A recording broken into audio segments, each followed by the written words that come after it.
In this video, we're going to take some of the stuff we've talked about in some of our other tutorials around pain points, creating headlines, testing messaging, and really product validation.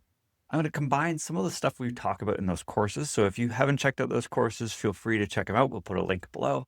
If you have, this is just an augmentation to that. We're going to take some of the things we're learning from the competitive analysis piece and adding it into those sheets so that we can put it into part of our testing process. Hopefully through this process, you've found a few different differentiators, risks, and opportunities. What we're going to do is we're going to take those and go back over to our pain point synthesis sheet. Now, what I really want to try and do is find statements that are compelling and interesting that have meaning within our industry. I'm going to look for things that can turn into pain point statements, things that I know I can test.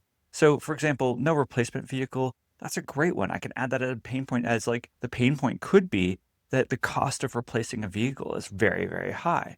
When I look at statements like there's no need to change my driving or towed vehicle, I could talk about perhaps how that in itself is a pain point of the cost or the complexity of upgrading or understanding what I need to upgrade. I can build those into pain point statements and then use that to create new headlines, new ads, and test them against other things in the market.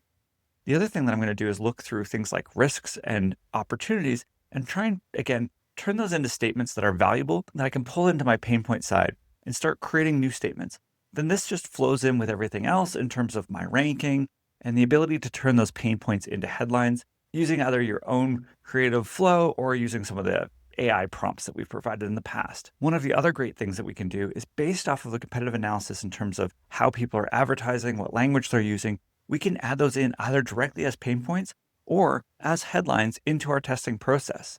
The goal here is not just to do research for the sake of research, but it's to take that insight and start testing it against our market.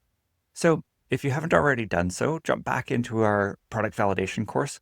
Even if you're not validating a product and you're just trying to improve your messaging or your marketing, those lessons talk about a process to do this testing really fast and really effective.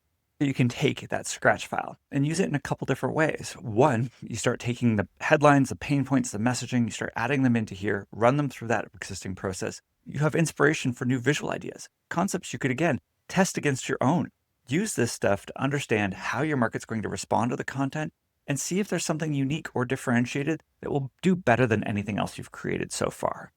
So I hope this is all extremely straightforward. And don't forget, this is a tool and a system that you can use over and over again. One of the things that we do continuously is when we take on new projects for existing products, we'll do the same process. We'll go through, we'll pull out some of the opportunities from a competitive analysis perspective, we'll add them into our pain points, we'll create a bunch of new headlines, and we'll just keep testing.